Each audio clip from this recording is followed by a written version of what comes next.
NCI ನ್ಯೂಸ್ಗೆ ಸ್ವಾಗತ. ನಾನು ನಿಮ್ಮ PH ನಾಯ್ಕೋಡಿ. ಹೊಸಪೇಟೆ ನಗರದ ಹೊರವಲಯದ ಶ್ರೀ ಯಲ್ಲಾಲಿಂಗ ಮಠದ ಆವರಣದಲ್ಲಿ ಪರಮ ಪೂಜ್ಯ ಶ್ರೀ ಸಿದ್ದರಾಮಾನಂದ ಮಹಾಸ್ವಾಮಿಗಳ ದಿವ್ಯ ಸಾನ್ನಿಧ್ಯದಲ್ಲಿ ವಿಜಯನಗರ ಸಾಮ್ರಾಜ್ಯದ 869ನೆಯ ಸಂಸ್ಥಾಪನಾ ದಿನಾಚರಣೆ ಆಚರಿಸಲಾಯಿತು.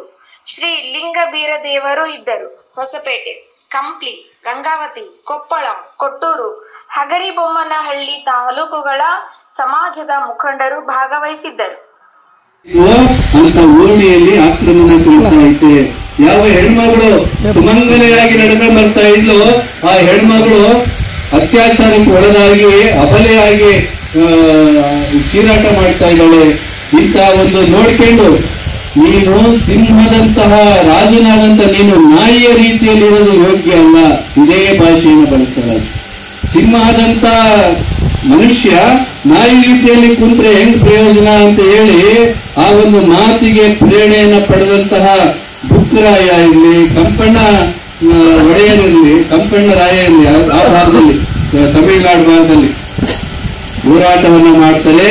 ಈ ಭಾಗಕ್ಕೆ ದೆಹಲಿ ಸುಲ್ತಾನರ, ಹೈದರಾಬಾದ್ ಸುಲ್ತಾನರಿಗೆ ಬಹಳ ದೊಡ್ಡ ಕೋಟೆಯನ್ನಾಗಿ ನಿರ್ಮಾಣ ಮಾಡಿ ಅವರೆಲ್ಲರ ದಬ್ಬಾಳಿಕೆಯನ್ನ ನಿಲ್ಲಿಸಿದಂತಹ ಕೀರ್ತಿ ಕುರುಬ ಸಮುದಾಯದ ಅಕ್ಕರಾಯ ಬುಕ್ಕರಾಯನಿಗೆ ಸಲ್ಲುತ್ತೆ ಅನ್ನೋದನ್ನ ತಿಳಿಸಬೇಕು.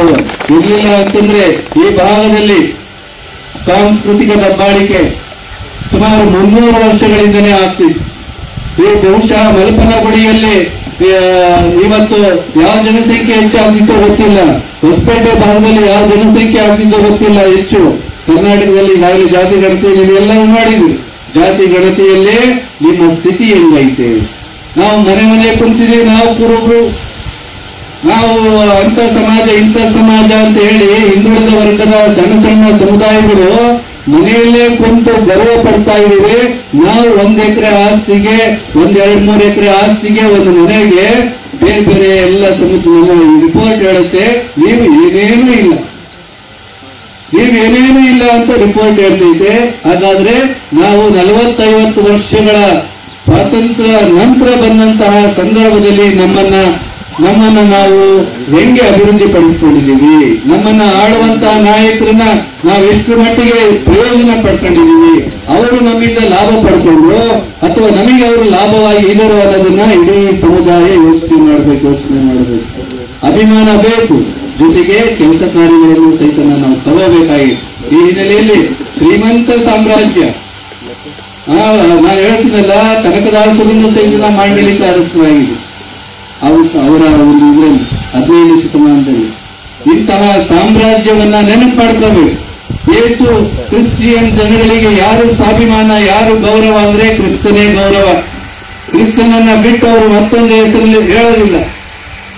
ಕ್ರಿಶ್ಚಿಯನ್ನರ ಎಲ್ಲ ದೌರ್ಬಲ್ಯಗಳನ್ನ, ಎಲ್ಲ ರೀತಿಯ ಶಕ್ತಿಯನ್ನ ಯೇಸುವಿನ ಮುಖಾಂತರ ಹೆಸರು ಮುಖಾಂತರ ತಗೊಳ್ತಾರೆ. ಮುಸಲ್ಮಾನ ಮೊಹಮ್ಮದ್ ಪೈಗಂಬರ್ ಹೇಳೋದ್ರ ಮುಖಾಂತರನ, ಬೌದ್ಧರು ಬುದ್ಧನನ್ನ ಹೇಳೋದ್ರ ಮುಖಾಂತರನ, ಇನ್ನಿತರ ಸಮುದಾಯಗಳು ಬಾಬಾ ಸಾಹೇಬ್ ಅಂಬೇಡ್ಕರ್ ಅವರ ಹೆಸರನ್ನ ಹೇಳೋದ್ರ ಮುಖಾಂತರನ ಸಮುದಾಯವನ್ನ ಭದ್ರಪಡಿಸಿರ್ತಾರೆ, ಸಂಘಟನೆ ಮಾಡ್ತಾರೆ, ಯಶಸ್ಸಿನ ದಾರಿ ಕಡೆ ಹೋಗ್ತಾ ಇದ್ದಾರೆ. ನಾವು ಹಂಗ್ ಮಾಡ್ತಾ ಇಲ್ಲ. ವೀರಪ್ಪನ ಮರ್ತೀವಿ, ಹಕ್ಕ ಬುಕ್ರು ಇದೆ. ನನಗೆ ಬಹಳ ನೋವು. ಹಕ್ಕ ಬುಕ್ರು ಇಡೀ ಅರ್ಧ ಭಾರತವನ್ನ ಆಡಿದಂತ ಹಕ್ಕ ಬುಕ್ರನ್ನ ನೆನೆಸ್ಕೊಳ್ಳೋದಕ್ಕೆ ನಮಗೆ ಆಗೋದಿಲ್ಲ. ನಮಗೆ ಮೋಸ ಮಾಡಿದಂತವ್ರನ್ನ, ನಮ್ಮ ಮನೆತನಗಳ ಸಂಸ್ಕೃತಿಯನ್ನೇ ನಾಶ ಮಾಡಿದಂತವ್ರನ್ನ ತಗೊಂಡ್ಬಂದು ಜಗ್ಲಿ ಮೇಲೆ ಕೂತು ಇಟ್ಟು ಪೂಜೆ ಮಾಡ್ತೀವಿ. ಏನೇನೋ ಜೈ ಜೈ ಅಂತ ಹೇಳ್ಕೊಂಡು ನಮ್ಮ ಹುಡುಗರು ಅವ್ರಿಗೆ ಮೆಚ್ಕೊಂಡು ಹೋಗ್ತಾ ಇದ್ದೀವಿ. ಬಹಳ ನೋವಾಗಲಿಲ್ಲ. ವೀರಪ್ಪ, ರೇವಣಸಿದ್ದೇಶ್ವರ ಪರಂಪರೆ ನಮಗೆ ಬಹಳ ಹೆಮ್ಮೆಯ ಸಂಗತಿ. ಅಹಿಲ್ಯಾಬಾಯಿ ಹೋಳ್ಕರ್ ಯಾರೂ ನೆನೆಸಲಿಲ್ಲ. ಯಾವ್ದಾದ್ರು ಒಬ್ಬ ರಾಜ್ಯ ಇಡೀ ಭಾರತದಲ್ಲಿ ತನ್ನ ರಾಜ್ಯ ಅಂದ್ರೆ ಮತ್ತೊಂದು ಕಡೆಗೆ ಏನಾದರೂ ಸೇವಾ ಕಾರ್ಯಗಳನ್ನು ಮಾಡಿರೋದು ಒಂದೇ ಒಂದು ಇತಿಹಾಸದಲ್ಲಿ ಸಿಗೋದಿಲ್ಲ. ಒಂದೇ ಒಂದು ನಿದರ್ಶನಗಳ ಇತಿಹಾಸದಲ್ಲಿ ಸಿಗೋದಿಲ್ಲ. ಆದ್ರೆ ಅಹಿಲ್ಯಾಬಾಯಿ ಹೋಳ್ಕರ್ ಜೀವನದಲ್ಲಿ ಬದ್ರಿನಾಥ್ನಿಂದ ಹಿಡಿದು ದಕ್ಷಿಣದ ಕನ್ಯಾಕುಮಾರಿ ತನಕನ ಇಡೀ ದೇಶದ ತುಂಬ ಸೇವಾ ಕಾರ್ಯಗಳನ್ನು ಮಾಡಿ ದಾನ ದತ್ತಿಗಳನ್ನು ನೀಡಿದಂತಹ ಹೆಸರು ಅಹಿಲ್ಯಾಬಾಯಿ ಹೋಳ್ಕರ್ಗೆ ಸಿಗುತ್ತೆ. ಅಂತ ಅಹಿಲ್ಯಾಬಾಯಿ ಹೋಳ್ಕರ್ನ ನಾವು ಎಷ್ಟು ಮಂದಿ ಹೆಣ್ಮಕ್ಳಿಗೆ ಪ್ರೇರಣೆಯಾಗಿ ವಿಧವೆ ನವ ಸತ್ವ ಯಾರು ಎಲ್ಲ ಸುತ್ತಮುತ್ತಲು ಎಷ್ಟು ಮಟ್ಟಿಗೆ ಆಕೆ ಶಕ್ತಿವಂತಳಾಗಿದ್ಲು, ಬುದ್ಧಿವಂತಳಾಗಿದ್ಲು. ಅವ್ರನ್ನ ಬಿಟ್ಟು ಮತ್ತೊಬ್ಬರು ಸ್ಮರಣೆ ಮಾಡೋದ್ರಲ್ಲಿ ಏನ್ ಅರ್ಥ ಆಯ್ತು? ಇಡೀ ದೇಶದಲ್ಲಿ ಧಾರ್ಮಿಕವಾಗಿ ನಾಶವಾಗಿದ್ದಂತ ಎಲ್ಲಾ ಕ್ಷೇತ್ರಗಳನ್ನ ಅಭಿವೃದ್ಧಿ ಪಡಿಸಿದಂತಹ ಏಕೈಕ ಮಹಿಳೆ ಅಹಿಲ್ಯಾಬಾಯಿ ಹೋಳ್ಕರ್. ಅದನ್ನ ಕರ್ನಾಟಕದಲ್ಲಿ ಜಯಂತಿ ಅಂತ ಅಂದ್ಬಿಟ್ಟು ಸ್ಮರಣೆ ಮಾಡಬೇಕು ಅಂತ ಅಂದ್ಬಿಟ್ಟು ನಾವು ಬೆಂಗಳೂರಿನಲ್ಲಿ ಸುಮಾರು 5 ವರ್ಷಗಳಿಂದ ಕೆಲಸ ಮಾಡ್ತಾ ಇದ್ದೀವಿ. 5 ವರ್ಷಗಳಿಂದ 3,000 ಹೆಣ್ಮಕ್ಳಿಂದ ಶಿವಲಿಂಗದ ಪೂಜೆಯನ್ನ ಮಾಡ್ತಿದ್ವಿ. ಪ್ರತಿ ವರ್ಷ ಅಹಿಲ್ಯಾಬಾಯಿ ಹೋಳ್ಕರ್ ಜಯಂತಿಯನ್ನು ಅಲ್ಲಿ ಇಲ್ಲಿ ನಾವು ಮಾಡಿಸ್ತಾನೆ ಇದ್ದೀವಿ.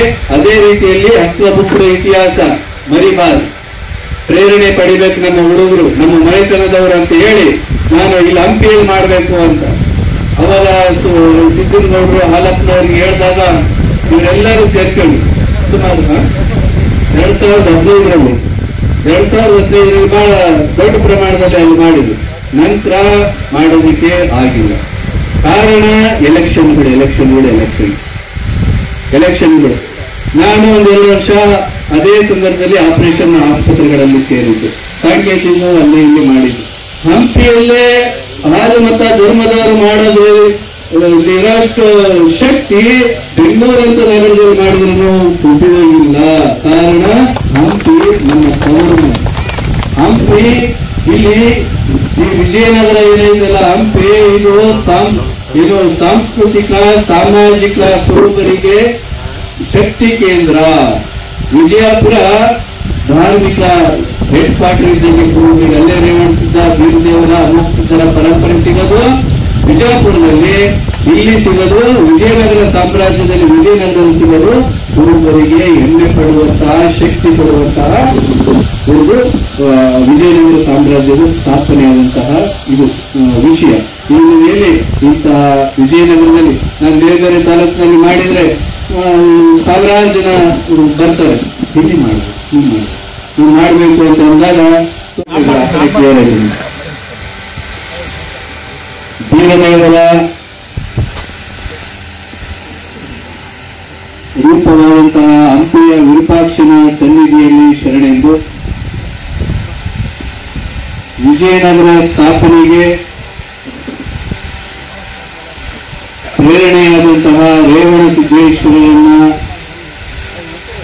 ವಿಜಯನಗರ ಸ್ಥಾಪನೆಯನ್ನ ಮಾಡಿದಂತಹ ಹಕ್ಕಬುಕ್ಕರನ್ನ, ವಿಜಯನಗರ ಸಾಮ್ರಾಜ್ಯದಲ್ಲಿ ಮಾಂಡಲಿಕ ಅರಸನಾಗಿ ಸೇವೆಯನ್ನು ಸಲ್ಲಿಸಿದಂತಹ ಕನಕದಾಸರನ್ನ, ಎಲ್ಲ ಸಂತ ಮಹಾಂತರನ್ನ ಸ್ಮರಿಸಿಕೊಂಡು ಸಭೆಯಲ್ಲಿ ಪಾಲ್ಗೊಂಡಿರುವಂತಹ ಪೂಜ್ಯ ಲಿಂಗಬೀರದೇವ ಮಹಾಸ್ವಾಮೀಜಿಗಳವರಲ್ಲಿ, ಎಲ್ಲ ಬಂಧುಗಳಲ್ಲಿ, ಹಿರಿಯರಲ್ಲಿ ಶರಣಾರ್ಥಿಗಳು.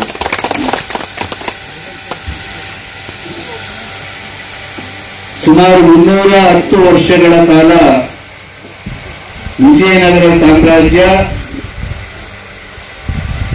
ಆಳ್ವಿಕೆಯಲ್ಲಿ ಇತ್ತು. 1336ರಿಂದ ಅದಕ್ಕಿಂತ ಪೂರ್ವದಲ್ಲಿನೂ ಬೇರೆಯ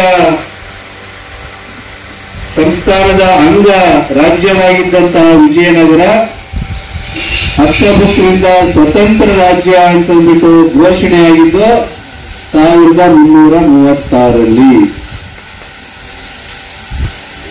ಈಗ ಹೇಳ್ತೀನಿ, ಇಲ್ಲಿ ನನ್ನ ಹತ್ರ ಪತ್ರ ಇವೆಲ್ಲ 68 ದಾಖಲೆಗಳು ಏನಿರ್ತವೆ. 68 ದಾಖಲೆಗಳು ಹಕ್ಕಬುಕ್ಕರು ಕುರುಬರಿದ್ರು ಅಂತಂದ್ಬಿಟ್ಟು 68 ದಾಖಲೆಗಳು ಹೇಳ್ತಾರೆ.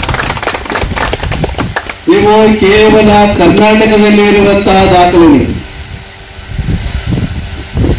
ನೀವು ಆಂಧ್ರಕ್ಕೆ ಹೋಗಿ ಸಂಶೋಧನೆ ಇಲ್ಲ, ಅದು ಕಲ್ತಿಲ್ಲ.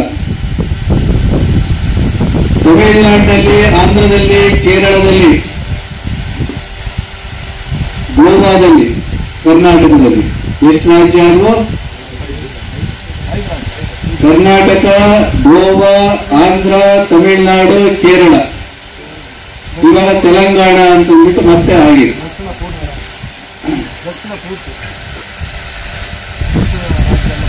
ಇಷ್ಟೆಲ್ಲ 6 ರಾಜ್ಯಗಳನ್ನ ಆಳಿದಂತಹ 6 ರಾಜ್ಯಗಳನ್ನೊಂದಿರುವಂತಹ ದಕ್ಷಿಣ ಭಾರತವನ್ನೇ ಒಂದು ಮನೆಯನ್ನಾಗಿ ಮಾಡಿದಂತಹ ಕೀರ್ತಿ ವಿಜಯನಗರ ಸಾಮ್ರಾಜ್ಯ ಸ್ಥಾಪಕರಾದ ಹಕ್ಕರಾಯ ಬುಕ್ಕರಾಯನಿಗೆ ಸಲ್ಲುತ್ತೆ. ಇವರು ವಾರಂಗಲ್ಲಲ್ಲಿದ್ರು. ವಾರಂಗಲ್ಲಿನ ರಾಜ್ಯದಲ್ಲಿ ಆಡಳಿತ ಮಾಡುವಂತಹ ಸಂದರ್ಭದಲ್ಲಿ ದೆಹಲಿಯ ಸುಲ್ತಾನರ, ಹೈದರಾಬಾದ್ ಸುಲ್ತಾನರ ಏನು ದಬ್ಬಾಳಿಕೆ, ಅವರ ಕ್ರೌರ್ಯದ ಆಕ್ರಮಣಕ್ಕೆ ಇಡೀ ವಾರಂಗಲ್ಲೇ ನಾಶ ಆಗುತ್ತೆ. ವಾರಂಗಲ್ ನಾಶ ಆದಾಗ ಅಲ್ಲಿ ಕೋಶಾಧಿಪತಿಗಳಾಗಿದ್ದಂತಹ ಅಕ್ಕಬುಕ್ಕರು ಬಂದು ಇಲ್ಲೇ ಪಕ್ಕದಲ್ಲಿದ್ದಂತಹ ಯಾವುದು ಆನೆಗುಂದಿಯಲ್ಲಿ ಇದ್ದಂತಹ ಸಂಬಂಧಿಕರಲ್ಲಿ ಬಂದು ಸೇರ್ತಾರೆ. ನಿಮಗೆ ಹೇಳ್ತೀನಿ, ಇತಿಹಾಸದಲ್ಲಿ ಹಲವಾರು ರೀತಿಯ ತಪ್ಪುಗಳು ಪುಸ್ತಕಗಳ ಮುಖಾಂತರನ, ಪುರಾಣಗಳ ಮುಖಾಂತರನ ನಮಗೆ ತಿಳಿಪಡಿಸಿದ್ದಾರೆ. ಕಾರಣ, ನೀವ್ಯಾರು ವಿದ್ಯಾವಂತರಿಲ್ಲ, ನಿಮ್ಮ ಪೂರ್ವಜರು ವಿದ್ಯಾವಂತರಿಲ್ಲದೆ ಇರೋ ಕಾರಣ ನಿಮ್ಮೆಲ್ಲರ ಸ್ವಾಭಿಮಾನ ಶಕ್ತಿಯನ್ನ ಮತ್ತೊಬ್ರು ಅಪಹರಿಸಿಕೊಂಡಿದ್ದಾರೆ.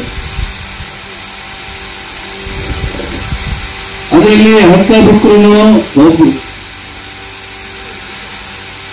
ಯಾವುದೋ ನಾಯಿಗಳನ್ನ ಮೊಲಗಳು ಬೆನ್ನತ್ತಿ ಬಂದವು ಅಂತಂದ್ಬಿಟ್ಟು ಅಲ್ಲಿ ಯಾರೋ ಗುರುಗಳು ವಿದ್ಯಾರಣ್ಯರು ಸ್ಥಾಪನೆ ಮಾಡೋದಕ್ಕೆ ಹೇಳಿದ್ರು ಅನ್ನುವಂತಹ ಕತೆ.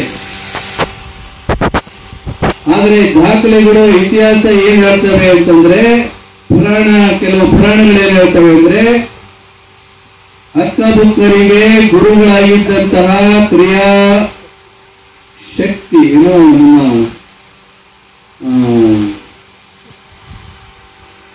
ಅವರ ಹೆಸರು ಒಡೆಯರ್ ಅಂತ ಬಂದಿದೆ. ಕ್ರಿಯಾಶಕ್ತಿ ಕಾಶಿಪತಿ ಒಡೆಯರ್. ದಾಖಲೆಗಳಲ್ಲಿರೋ ಪ್ರಕಾರ ಕ್ರಿಯಾಶಕ್ತಿ ಕಾಶಿಪತಿ ಒಡೆಯರ್ ಅವರು ಹಕ್ಕಬುಕ್ಕರಿಗೆ ಗುರುಗಳಾಗಿದ್ರು. ಶಾಸ್ತ್ರಗಳ ಪ್ರಕಾರ ಅವರ ಪ್ರೇರಣೆಯಿಂದ ಹಕ್ಕಬುಕ್ಕರು ವಿಜಯನಗರ ಸಾಮ್ರಾಜ್ಯವನ್ನು ಕಟ್ಟಿದ್ರು. ಕುರುಬರ ಒಡೆಯರ್ ಮನೆತನದ ಪ್ರೇರಣೆಯಿಂದ. ಹಾಗಂತಂದ್ಬಿಟ್ಟು ವಿದ್ಯಾರಣ್ಯರ ಪಾತ್ರ ಏನೂ ಇಲ್ಲ ಅಂತ ಏನಿಲ್ಲ. ಇದು ಸ್ವತಂತ್ರ ಸಾಮ್ರಾಜ್ಯ ಆದ್ಮೇಲೆ ವಿಜಯನಗರದಲ್ಲಿ ವಿದ್ಯಾನಗರದಲ್ಲಿ ಮಠವನ್ನ ಕಟ್ಟಿಕೊಂಡಂತಹ ಪೂಜ್ಯ ವಿದ್ಯಾರಣ್ಯರು ಹಕ್ಕಬುಕ್ಕರಿಗೆ ಹಲವಾರು ರೀತಿಯ ತಂತ್ರಗಳನ್ನ, ಹಲವಾರು ರೀತಿಯ ಸಹಾಯ ಸಹಕಾರಗಳನ್ನ ಕೊಟ್ಟರು ಅನ್ನೋದು ಸತ್ಯ. ಶ್ರೀಮಂತಿಕೆ ಆಗ್ಬೇಕು ಅಂತಂದ್ರೆ ಹಲವಾರು ರೀತಿಯ ಸಲಹೆಗಳನ್ನು ಗುರುಗಳು ಕೊಟ್ಟರು. ಇಡೀ ಶೈವರು ಕಟ್ಟಿದಂತಹ ಸಾಮ್ರಾಜ್ಯ ನಾಶ ಆಗಿದ್ದು ಯಾಕಪ್ಪ ಅಂತಂದ್ರೆ, ಇಲ್ಲಿ ತೆಲುಗು ಭಾಷಿಕರ ಆಧಿಪತ್ಯ ಹೆಚ್ಚಾಯಿತು, ಇಲ್ಲಿ ವೈಷ್ಣವರ ಆಧಿಪತ್ಯ ಹೆಚ್ಚಾಯಿತು. ಶಿವಭಕ್ತರು ಕಟ್ಟಿದಂತಹ, ವಿರೂಪಾಕ್ಷನ ಭಕ್ತರು ಕಟ್ಟಿದಂತಹ, ಅದು ಯಾದವರು ಅನ್ನಿಸ್ಕೊಂಡ್ರಿ, ಅದು ಗೊಲ್ರು ಅನ್ನಿಸ್ಕೊಂಡ್ರಿ, ಅದು ಕುರುಬರು ಅನ್ನಿಸ್ಕೊಂಡ್ರಿ,